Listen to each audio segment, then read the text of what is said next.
Hey there, I apologize for tonight. The Wi-Fi is now back.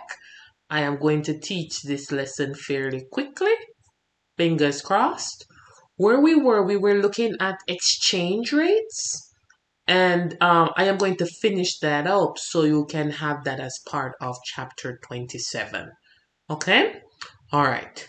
So, exchange rates.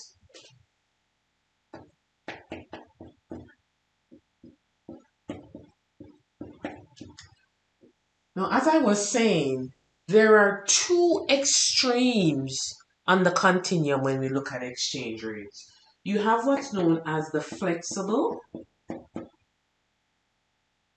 or floating exchange rate.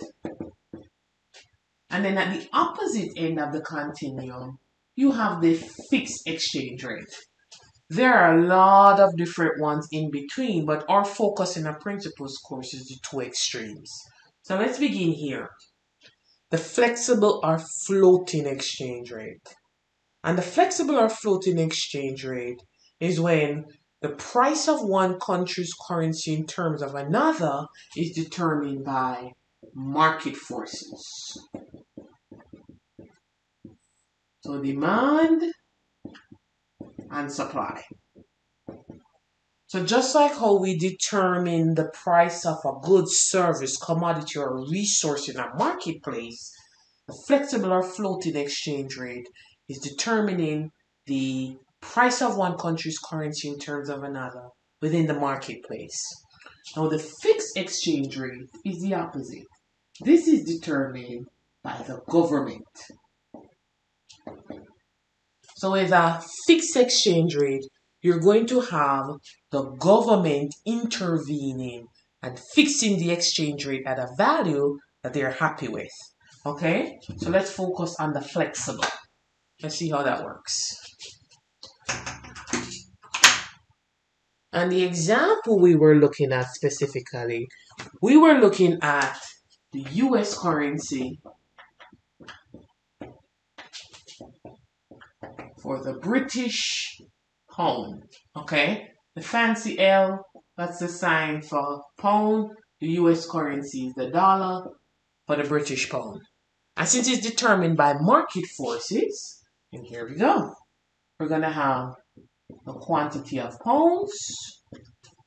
And over here, we're going to have, it's a price variable, but we're going to look at the dollar price of pounds. So you have a quantity and a price variable, but notice here we're looking at the dollar price for pounds. Okay? Floating or flexible exchange rate, you have a supply of pounds. And who's going to be supplying pounds? The British residents. So supply of pounds by British residents. And since we're looking at the dollar price of pounds, we're going to also have a demand for pounds. And who is demanding pounds in this market scenario? Yeah, the US residents. So that's a demand for pounds by US residents. And that's how you kind of look at the flexible exchange rate scenario. You have a supply and a demand. And where they meet, what's the name for this again? This red dot. That's equilibrium. Okay? And wherever the equilibrium is, that's the exchange rate that's used. So let's say this is $2 is equal to 1 pound. Okay? Then since this is the equilibrium, if we're using the flexible exchange rate regime or floating, that would be the exchange rate that would prevail on the market. As the market says, the equilibrium, supply and demand meet, flexible exchange rate uses the market equilibrium to determine the exchange rate. That's how it works. Now here, I want you to take a look at this. Let's do this here. Okay? So let's take a little look at this. Let's say, let me put some arrows here. Let's say something happened, whether it's supply increasing or demand dropping, and we have a new equilibrium. And let's say I'm putting it in green, okay? It's $1 is equal to £1. Now think about that for a minute. Before, when you had $2, you would get £1 of goods. Now, if you want £1 of goods, you only need $1. So, with that example, what's happening to the pound relative to the dollar? What's going on with the value there? What's going on? The dollar, what's happening to the dollar relative to the pound? It's appreciating, right? So in this example, it's appreciating because before, £1 of goods, you would need $2. Now, £1 of goods, all you need is $1. So this movement here, the dollar, is appreciating. Okay? And similarly, this is the thing with exchange rates. Since it's the price of one country's currency against another, it necessarily means that the dollar is appreciating against the pound.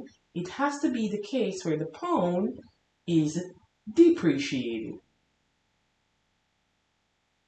Okay? So this is how exchange rate works. This is why international trade can get so fickle. The movement or changes in the value of one country's currency in terms of another necessarily means the opposite movement in the other. But here's the thing here. When the dollar appreciates, it sounds like a nice name. You're like, oh, it's appreciating. But really, what it's doing is, it's making exports more expensive. So think about this. Before, a British resident, if they had £1, they would be getting $2 worth of stuff. When the dollar appreciates, now when they have £1, you're only getting $1 worth of stuff. So when the dollar appreciates against the pound, or any currency appreciates, usually what happens is exports fall and imports rise. Which is sometimes weird for students to wrap their minds around because they say, I thought an appreciation was a good thing. And when our currency loses value, it's a bad thing. Well, it depends. Because what's happening in terms of exports and imports, an appreciation actually has adverse effects in terms of exports. They look more expensive to foreigners. And actually a depreciation of a country's currency makes exports look cheaper to foreigners. So that's something we need to take into consideration when we're thinking about policy. Okay? Some people say, oh, a strong currency. Well, if it is the case where you're concerned about a trade deficit, then really what you want to be doing is depreciating in the currency. But the United States does not have the luxury of kind of moving its exchange rate however it wants to, because they're the international reserve currency. That could have implications and huge imbalances in global trade. But the point I want to make is this is the flexible exchange rate regime. This is kind of how it looks. The market forces determine the equilibrium, and keep in the back of your mind what an appreciation or depreciation means. That's the flexible. Let's look at the fixed.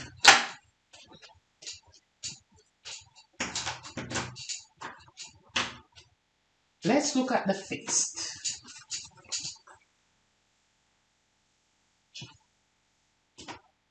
And the fixed, as I said before, is when the government goes in, intervenes, and fixes the exchange rate. So let's look at the fixed.